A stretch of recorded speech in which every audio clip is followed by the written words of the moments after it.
अस्सलाम वालेकुम। Welcome lecture number 48 में। और लेक्चर नंबर 47 में हमने एसक्यूएलआई डेटाबेसेस स्टार्ट की थी और आज के लेक्चर में हम उससे रिलेटेड कुछ एडवांस टॉपिक्स डिस्कस करेंगे कि किस तरह से आप ऐसी क्यूरीज़ लगा सकते हैं जिससे आप मज़ीद कस्टमाइज डाटा हासिल कर सकें। तो इसके लिए हम एंड्रॉयड स्टूडियो पर आते हैं और एक नया प्रोजेक्ट यहाँ डिफ़ॉल्ट सेटिंग्स के साथ हम एक नया प्रोजेक्ट जो है वो बनाएंगे और इस प्रोजेक्ट का नाम मैं रखता हूँ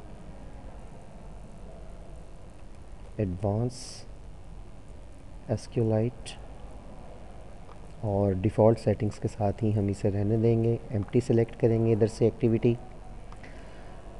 जब भी हम डेटाबेस से रिलेटेड कोई प्रोजेक्ट बनाते हैं और यूज़र को हमने डाटा स्टोर करने के बाद डिफरेंट टाइप की इंफॉर्मेशन शो करवानी होती हैं, तो उसमें हमारा जो बेसिक गोल होता है वो यूज़र की रिक्वायरमेंट पर डिपेंड करता है कि डाटा तो हमने एक बार सारे का सारा स्टोर कर दिया, लेकिन अब हमने ये देखना है कि हमारा यूज़र जो है उसकी रिक्वायरमेंट क्या थी। जो ऐप उसने हमसे बनवाई है उसमें वो डाटा अगर व्यू करना चाहता है तो क्या सारा डाटा व्यू करना चाहता है या डाटा में से कुछ मखसूस डाटा अपनी मर्ज़ी से व्यू करना चाहता है। तो एक हम सिंपल सा टेबल बनाएंगे इसमें और उस टेबल पर मल्टीपल टाइप की क्यूरीज़ को एग्जीक्यूट करेंगे और देखेंगे कि किस तरह से हमें उसके रिज़ल्ट सब के सब यहाँ से मिलते हैं।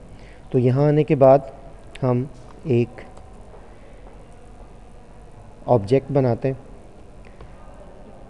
एसक्यूएलाइट डेटाबेस का और इसे मैं इसका नाम रखता हूँ माई डेटाबेस। और यहाँ हम this as before dot open और क्रिएट डेटाबेस। इस मेथड के बारे में मैंने आपको पहले भी बताया था कि जो आप यहाँ डेटाबेस का नाम देते हैं, अगर वो डेटाबेस पहले से एग्जिस्ट नहीं करती तो ये मेथड उसे क्रिएट कर देगा, और अगर एग्जिस्ट करती है तो जस्ट उसे ओपन कर दिया जाएगा ताकि मज़ीद हम उसके साथ वर्किंग कर सकें। अब यहाँ मैं जो डेटाबेस बनाना चाहता हूँ तो मैं डिफरेंट आइटम्स के मुतल्लिक डाटा स्टोर करना चाहता हूँ, मैं उसका नाम रख देता हूँ आइटम्स डेटाबेस। फिर हमने इसका ऑपरेटिंग मोड बनाना है, वो हम इसका मोड प्राइवेट बता देते हैं। और फिर कोई स्पेशल मेथड हम यहाँ नहीं यूज़ करना चाहते तो मैं यहाँ नल कर देता हूँ। फिर अब हम यहाँ एक टेबल इसमें क्रिएट करते हैं, तो माई डेटाबेस डॉट एग्जीक्यूट एसक्यूएल और यहाँ हम जो है एसक्यूएल स्ट्रिंग अपनी लिखते हैं कि create table if not exists, और टेबल का नाम लेट्स से मैं यहाँ रखता हूँ आइटम्स। और फिर हमने यहाँ बतानी है फील्ड्स, हम इसमें क्या रखना चाहते हैं। मैं इसमें 3 फील्ड्स जो हैं फ़िलहाल वो रखना चाहता हूँ और उसमें सबसे पहली फ़ील्ड जो मैं यहाँ इस्तेमाल करूँगा उसका हम नाम यहाँ रखते हैं आइटम कोड, और इसकी टाइप जो है वो हमारे पास होगी इंटीजर। और इसी तरह से मज़ीद फील्ड्स सबकी सब डेफिनेटली डिपेंड करती हैं कि हमारी रिक्वायरमेंट्स क्या थी, यूज़र हमसे क्या डाटा हासिल करना चाहता है, उस हिसाब से एज सिंपल जैसे प्रीवियस लेक्चर में हमने देखा था आप डिफरेंट फील्ड्स बना सकते हैं। फिर मैं इस फील्ड को अगर प्राइमरी की बनाना चाहता हूँ तो वो हम देखते हैं कैसे बनाया जाएगा। और इसके साथ साथ कुछ फील्ड्स ऐसी होती हैं जिसमें आप ये नहीं चाहते कि यूज़र उन्हें ब्लैंक छोड़े, उसमें डाटा लाजमी रिक्वायर्ड होता है, तो हम यहाँ उसके लिए लिखते हैं नॉट नल। और दूसरा मैं यहाँ लिख देता हूँ प्राइमरी की कि हम एक आइटम कोड नाम की फ़ील्ड बनाना चाहते हैं जिसकी टाइप इंटीजर होगी, इसे नल नहीं रखा जाएगा और हमारे पास ये प्राइमरी की होगी। ये हमारे पास बन गई इसकी फर्स्ट फील्ड। तो सेकंड लाइन पर लिख दें आगे ताकि हमारे पास जो प्रॉब्लम है वो कोई ना हो और हम अलग अलग अपना कोड रीड कर कर अंडरस्टैंड कर सकें।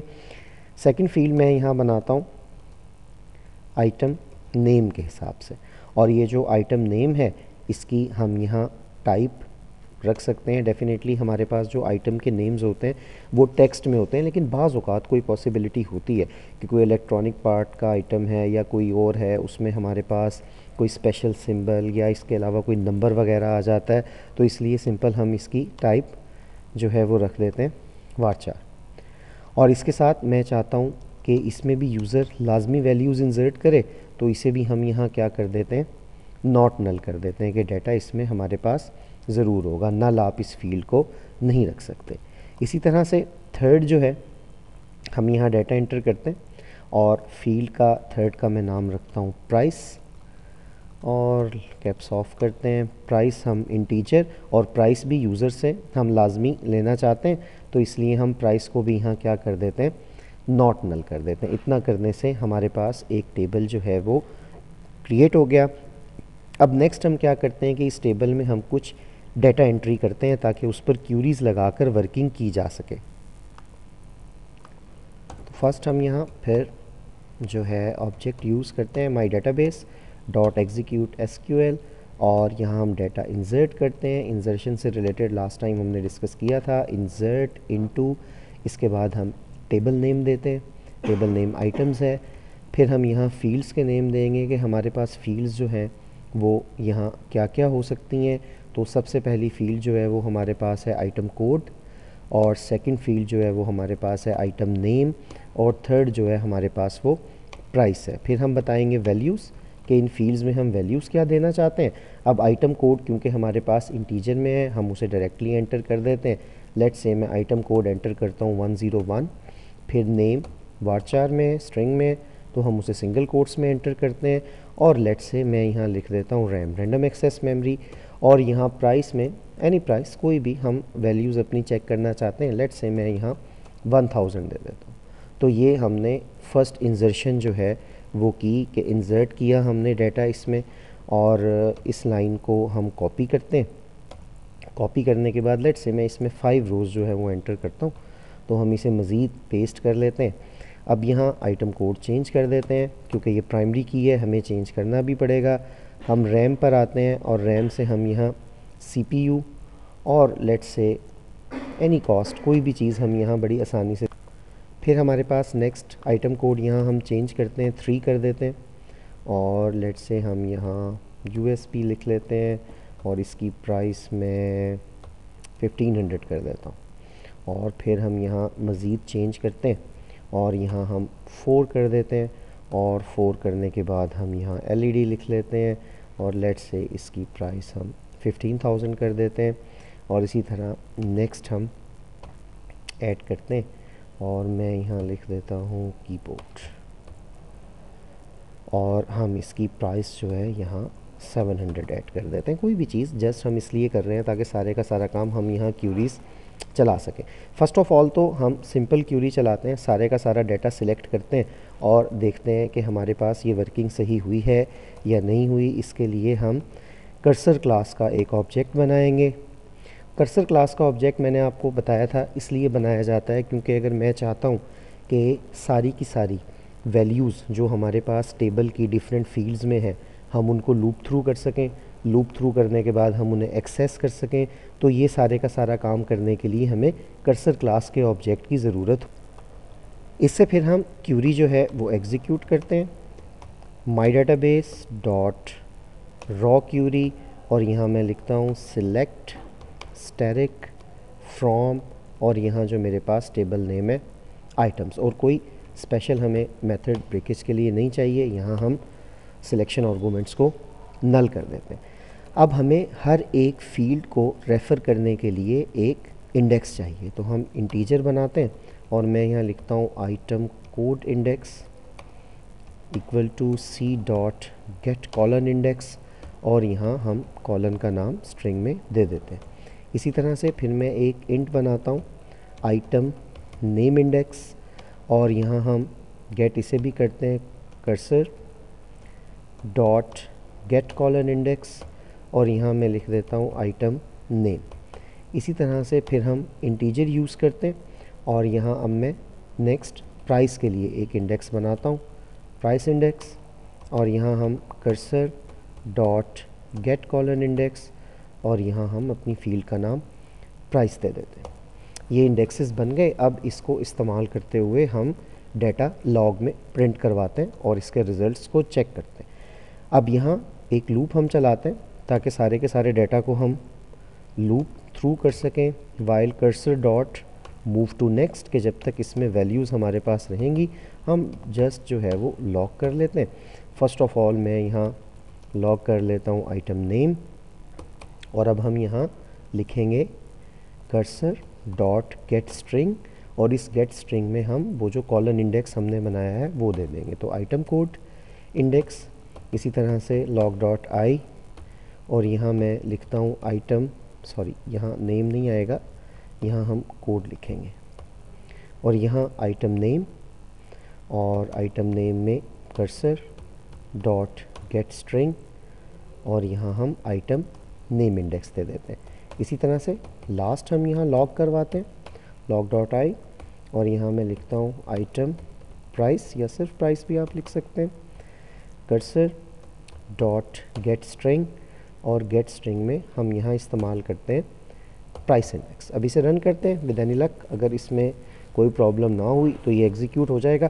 वैल्यूज़ क्योंकि हमने लॉग में देखनी है, प्रीवियस लॉग को क्लियर करने के लिए हम यहाँ रन में आते हैं और एडिट कॉन्फ़िगरेशंस मिसलेनियस, और यहाँ मैं क्लियर लॉग बिफोर लॉन्च को टिक कर देता हूँ ताकि प्रीवियस लॉग की डिटेल्स हमारे पास क्लियर हो जाएं और करंट जो है वो हमारे पास एग्जीक्यूट हो। इसे एग्जीक्यूट करते हैं और देखते हैं कि इसका जो रिज़ल्ट है वो हमें एक बार ऐप लोड होने के बाद क्या मिलता है। ये हमारे पास एग्जीक्यूट हो गया और लॉग पर मैं क्लिक करता हूँ तो ये देखें जी, ये हमें सारे का सारा डाटा यहाँ मिल गया। आइटम कोड 1, रैम 1000, इसी तरह 2, CPU 5000 और एट द लास्ट 105, कीबोर्ड 700।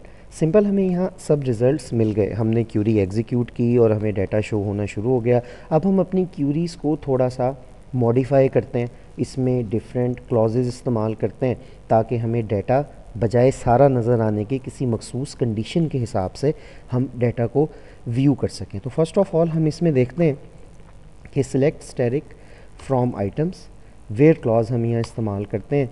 मैं ऐसा डाटा देखना चाहता हूँ या ऐसे आइटम्स को देखना चाहता हूँ जिनकी प्राइस लेट से 2000 से अबव है, तो हम यहाँ लिखेंगे वेयर प्राइस ग्रेटर दैन 2000।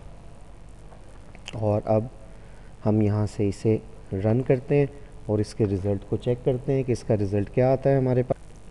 हाँ, एक चीज़ हमें यहाँ करनी पड़ेगी, ये जो इंसर्शन है इसे यहाँ बंद करना पड़ेगा क्योंकि डाटा हम एक बार इंसर्ट कर चुके हैं। वैसे भी प्राइमरी की वजह से हमें एरर आ जाएगा। अब हम इसे एग्जीक्यूट करते हैं ताकि जो वैल्यूज़ इसमें इंसर्टेड हैं वो सब की सब वैल्यूज़ हमें यहाँ आसानी से शो हो सकें। तो यहाँ एक्टिविटी लॉन्च हो गई। लॉग में ओपन करता हूँ, ये देखें सिर्फ 102 5000, 104 15000, सिर्फ वो रिज़ल्ट हमें नज़र आए हैं जिनमें हमारे पास प्राइस जो है वो 2000 से ग्रेटर थी। इस रिज़ल्ट के अलावा अगर फ़र्ज़ करें हम डाटा को सॉर्ट करना चाहते हैं प्राइस के हिसाब से, मतलब मैं ये देखना चाहता हूँ कि हमारे पास प्राइस जो है वो कम से ज़्यादा अगर है तो प्रोडक्ट्स कौन कौन से इस रेंज में आते हैं, या ज़्यादा से कम अगर है तो प्रोडक्ट्स कौन कौन से इस रेंज में आते हैं। उसके लिए हम क्यूरी किस तरह से यूज़ करेंगे, हम यहाँ लिखेंगे select static from item. Static इसलिए कि मैं सारा डाटा देखना चाहता हूँ, अभी हम बाद में देखते हैं। अगर आप सब फील्ड्स ना देखना चाहें फिर यहाँ हम लिख देते हैं ऑर्डर बाय। हम जो क्लॉज यूज़ करेंगे वो ऑर्डर बाय यूज़ करेंगे। फिर हम उस फील्ड का नाम लिख देते हैं जिसके हिसाब से हम ऑर्डर करना चाहते हैं। मैं यहाँ लिख देता हूँ ऑर्डर बाय प्राइस, और बेहतर है हम इसे स्मॉल में लिखें ताकि कन्वेंशन हमारी बरकरार रहे। अब हम इस क्यूरी को एग्जीक्यूट करते हैं और इसका रिज़ल्ट देखते हैं। लॉग ओपन करते हैं और प्रीवियस लॉग क्लियर हो जाएगा। देखते हैं जी, अब इस रिज़ल्ट पर ज़रा गौर करते हैं। देखें सबसे पहले है कीबोर्ड प्राइस 700, फिर 1000, 1500, 5000, फिर लास्ट में वो आइटम है जिसकी प्राइस हमारे पास सबसे ज़्यादा है। तो ये हमारे पास अगर बाय डिफ़ॉल्ट मतलब हम लिखते हैं ना सिर्फ ऑर्डर बाय, इसका मतलब डाटा असेंडिंग ऑर्डर में हमारे पास सॉर्ट हो गया। अगर हम ऐसा कोई मतलब डाटा देखना चाहते हैं जिसमें मैं चाहता हूँ कि जिसकी प्राइस सबसे ज़्यादा है वो टॉप पर हो, फिर उससे कम, फिर उससे कम, तो हम यहाँ ऑर्डर बाय प्राइस और यहाँ DESC फॉर डिसेंडिंग, और इसे अब हम एग्जीक्यूट करते हैं और हम देखते हैं। मैं थोड़ा सा आप लोगों को एक चीज़ रिकमेंड भी करूँगा, क्योंकि देखें अक्सर हम जो बड़े प्रोजेक्ट्स बनाते हैं, ऐप्स बनाते हैं, उनमें हमें डेटाबेसेस की ज़रूरत होती है। और एसक्यूएल जो है ये एक स्टैंडर्ड लैंग्वेज है। आप अगर ना भी यूज़ करें एसक्यूएलाइट डेटाबेसेस, कोई और डेटाबेसेस भी साथ लिंक करते हैं, एंड्रॉयड के साथ इस्तेमाल करते हैं, तो आपको एसक्यूएल आनी चाहिए। तो ये बेसिक है, बहुत सिंपल है। काफ़ी वेबसाइट्स ऐसी हैं जो फ्री इसकी जो है ट्यूटोरियल्स वो प्रोवाइड करती हैं। कुछ बड़ी बुक सिंपल सी अच्छी लिखी हुई हैं, आप उनमें से कोई भी बुक इस्तेमाल कर सकते हैं। तो मेरा आपको ये मेरी एक सजेशन होगी, बल्कि मैं रिकमेंड करूँगा कि आप लोग एसक्यूएल के बारे में पढ़ें, ताकि प्रोजेक्ट्स जो हैं जब आप वो बनाएं तो क्यूरी से रिगार्डिंग आपके कॉन्सेप्ट्स काफ़ी हद तक क्लियर हों। ये देखें जी, अब ये क्यूरी हमने चलाई थी, तो इसमें सबसे पहले है LED 15,000, then CPU 5,000, then USB 1500, then RAM 1000, then keyboard 700। मतलब अब हमारे पास डाटा इस तरह से आना शुरू हो गया। इसी तरह से अगर हम किसी मखसूस रेंज में प्रोडक्ट्स देखना चाहते हैं, मिसाल के तौर पर मैं ऐसे प्रोडक्ट्स देखना चाहता हूँ लेट्स से जिनकी प्राइस 2000 से 10,000 तक है, सब प्रोडक्ट्स नहीं देखना चाहता, तो इसके लिए हम क्यूरी यूज़ करेंगे सिलेक्ट स्टैटिक फ्रॉम आइटम्स और वेयर प्राइस, और फिर हम यहाँ बिटवीन यूज़ करेंगे, बिटवीन और लेट्स से 2000 एंड 10,000। अब हम इसे क्यूरी को एग्जीक्यूट करते हैं और एग्जीक्यूट करने के बाद इसका रिज़ल्ट देखते हैं कि हमारे पास क्या शो होता है। तो एग्जीक्यूटिंग एग्जीक्यूटिंग एग्जीक्यूटिंग रिज़ल्ट आ जाना चाहिए था। ओ यस यस यस, यहाँ 1000 नहीं 10,000 करना था मैंने, दैट वाज मिस्टेक। और अब इसे दोबारा से एग्जीक्यूट करते हैं, तो आई होप रिज़ल्ट अब हमारे पास इसका ज़रूर शो होगा। तो ये हमारे पास देखें एक ही प्रोडक्ट ऐसा था जिसकी प्राइस 5,000 थी, मतलब 2000 से 10,000 के दरमियान प्राइस मौजूद थी।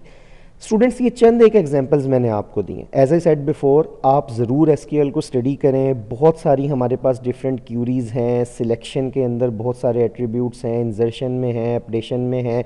तो इस लेक्चर का मकसद सिर्फ ये था कि कुछ चीज़ें आपको शो करवाना और आपको गाइड करना। एसक्यूएल आपकी बहुत ज़्यादा स्ट्रॉन्ग होनी चाहिए, कॉन्सेप्ट्स आपके अच्छे होने चाहिए, ताकि आप कोई अच्छी ऐप अगर बनाते हैं जिसके बैक एंड पे डेटाबेस लिंक की जाती है, कोई क्लाइंट आपके पास आता है, वो कोई ऐसी ऐप आपसे बनवाना चाहता है जिसमें उसे डेटाबेस चाहिए, और ये 99% रिक्वायरमेंट होती है हमारी, हमें चाहिए होती है डेटाबेस, तो हमारे पास एक प्रॉपर नॉलेज होना चाहिए कि किस तरह से क्लाइंट की रिक्वेस्ट को हम प्रोसेस करेंगे विद इन द डेटाबेस। तो उसके लिए मैं आपको रिकमेंड करूँगा कि आप अपना एसक्यूएल नॉलेज इंक्रीज़ करें।